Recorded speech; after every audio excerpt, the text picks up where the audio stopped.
You are now at sequence 7, which is applying the zipper. And what has happened so far is you have put your top and bottom pieces of the front, and it has quilted both pieces, and there's a color stop in between here and here in case you want to change this to a different color, the top part. And you have also done the embroidery for the holly. Now what you want to do is put your zipper on. And there is one, let me point out before I put the zipper on, is that when you put your top and bottom on, there's going to be, there's 3 lines here, placement lines. The center one is where the zipper goes down, the zipper teeth. So you want to put your folded edge of the top and the bottom about 1/8 inch below these placement lines, so that you have a space of about 1/8 inch in between the folds of both top and bottom and this middle placement line, which is where the teeth are going to go. And I'll show you right now how to put the zipper on. You're going to open up the zipper and arrange it, and you want to make sure you have a zipper longer than what you need, because this is going to be cut off. And you want to tape down the first side, right side, and then follow this placement line across, zip up the zipper, and you can fold it across like this and make sure that you are still on that placement line, and just fold it down, keeping that zipper teeth on that placement line. And then your zipper stop is going to be on the outside of the left part of the bag, and you're going to tape that down, take it to the machine, and if you're able to walk your stitches down without putting thread down, then walk your presser foot down and make sure that you are not too close to the zipper teeth. If you are, then it's going to be hard for you to open the zipper, and if you're too far away, then the zipper tape is not going to be caught. Now you're going to turn the hoop back over to the back, and you might want to mark that placement line that was on the front that you used for your zipper teeth marking with a dark disappearing ink, because this, most likely you've used white bobbin thread, as I have, and so I've marked this so you can see it a little better. But you're going to put your folded pieces about 1/8 of an inch from that marking, that placement line, just as you did from the front, and return this to the machine, and it's going to tack down your lining. Now there are 4 pieces left to put on the bag, plus the 2 loops that go at the top here. So what you want to do first, open your zipper. This is very important, because if you don't open your zipper, you're not going to be able to turn your bag when you get finished. But right now you just want to open it about halfway.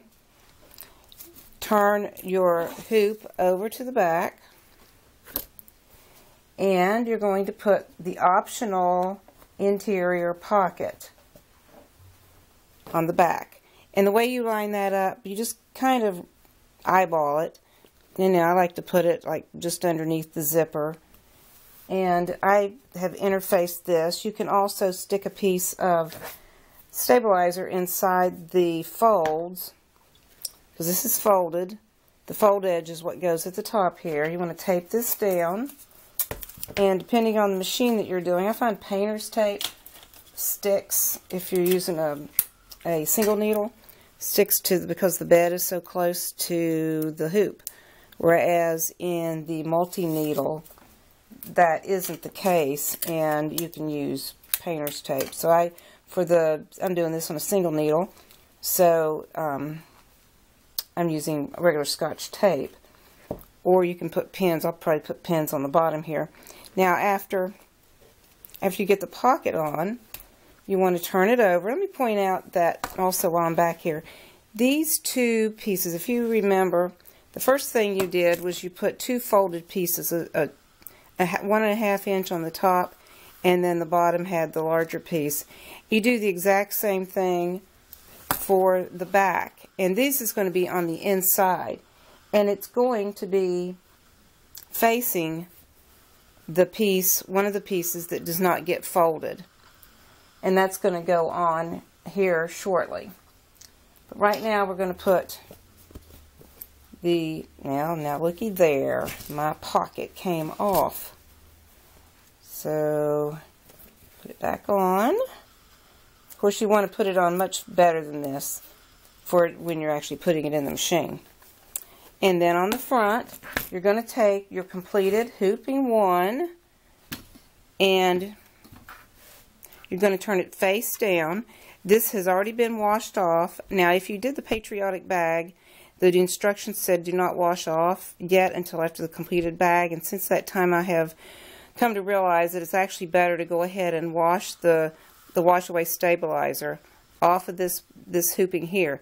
This was cutaway stabilizer or tear-away stabilizer for the zippered portion of the bag, but the pocket is wash-away because you have the top edges that get cut and enclosed with the satin stitch.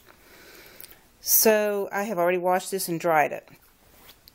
I'm going to turn it over to the back and line up your satin stitches, the straight edges, with the bottom part, this one underneath the zipper. You want the satin stitch, the straight edges, to be with the right side, the short satin stitch, I should say, about 1/4 of an inch from the bottom of the zipper teeth. And then on the left side where you have the longer satin, you want that about 1/4 of an inch from the top of where that quilting ends up here at the top. You want to tape those down. And I'm going to use painter's tape for this because this does not go on the underside. This is on the top and it works. Painter's tape is fine for the top of putting pieces on, but on the bottom it seems to catch on the bed of the embroidery machine if you're using a single needle.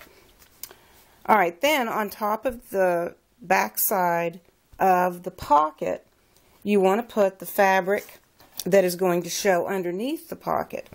And because there's holly on that pocket, I chose a holly fabric and I interfaced it because it's a thin fabric. You want to lay that right side down on top. And I'm going to show you where that's going to show up on the finished bag.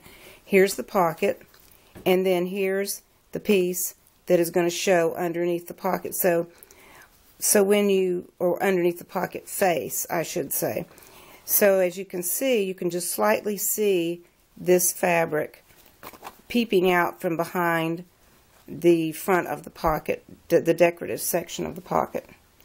So now this is going to go to the machine, and there's going to be a 4-inch tack down that's going to come across right here. Yeah, I have tacked down with the 4-inch tack down at the bottom. Actually, I think I've increased that a little bit. It's a little bit more than 4 inches right now. So that you, because this is the first turn, there's going to be an opening at this space right here, and that's where you're going to make your first turn. This bag, to keep from having exposed seams, has 2 turns that it makes. Okay, now after you bring it out, this is going to be your last time that you have to take it to the machine. You're going to put your loops, I measure about 1 inch from the edge of where the quilting stops over to the into the interior of the bag, and that's where I place my loops previously made with a separate PDF file that shows you how to do that. I also like to tape down, not only tape the edges up here, the raw edges, but I also like to tape the D-ring just in case the machine shifts and I don't like to get that D-ring caught in under my presser foot or in my needle. Then you want to turn it over to the back, and you're going to put your last piece on. This is the one of 2 pieces that did not get folded. You're going to put this face down, and this is going to be inside the bag. It's going to face these 2 folded pieces that you put on earlier in the project. So you're going to tape that down or pin it and take it to the machine, and what's going to happen is you're going to get a tack down that's going to go around the perimeter of the bag, leaving the space right here for your first turn. I have completed the bag, I have removed it from the hoop, and I have trimmed to about 1/8 of an inch all the way around the bag. I do like to leave a tab down at the bottom at this 4-inch opening, a tab so that it just makes it easier to get that steam-a-seam to go on without being uneven. It just makes it easier if you have that extra fabric down here. Now don't do like I did. I got carried away and I went about 1 inch too far into where the tab should have been. So you really can't tell if you're looking at this part of the bag, but if you turn it over here, then you can see where that opening is right here. This is where you do your first turn with the bag. Now, I have to say that was painful, turning it through this little opening here, and the reason being is that the fabric that I have used for the back is was really thin, and I should have interfaced it, and I was afraid of tearing it. So you will want, if you have thin fabric, you'll want to interface that piece. Also, if you accidentally rip some of the seam while you're in the process of turning it, you can stitch that up on a sewing machine. But now what you want to do, you only need now the 2 outer edges to remain. And so I'm going to actually trim off all of this right here and just leaving this right here, this outer edge of this side and this outer edge of this side. And then I'm going to steam-a-seam that together, and then I'm going to turn it. What I've done, I've already trimmed off my zipper, and if you used tearaway, all you have to do is tear that off. And now I'm going to turn the bag through the zipper opening after I steam-a-seam the tab together. Here is the turned and pressed bag. As you can see, the holly that I talked about is on the back of the pocket, showing on the inside of the pocket. And then there is the interior pocket, and then here is the other folded, the 2 folded pieces that go on the inside, and then this is the one that we put on last. And well, no, that's not the one. Let me find it. This is the one. This is the one that went on last that I had trouble with. I was afraid of tearing. This up here and this down here is the 2 folded pieces, the second 2 folded pieces that go on the top, where the top of the zipper. This is when you turn it, the hoop down, so that you're putting this on the back of the hoop. That is this and this bottom, and it makes sense if you put it together and you look at it this way. It'll make sense, and once you do one, it'll make sense also, but it's a little confusing at first. I do agree. Hope you enjoy.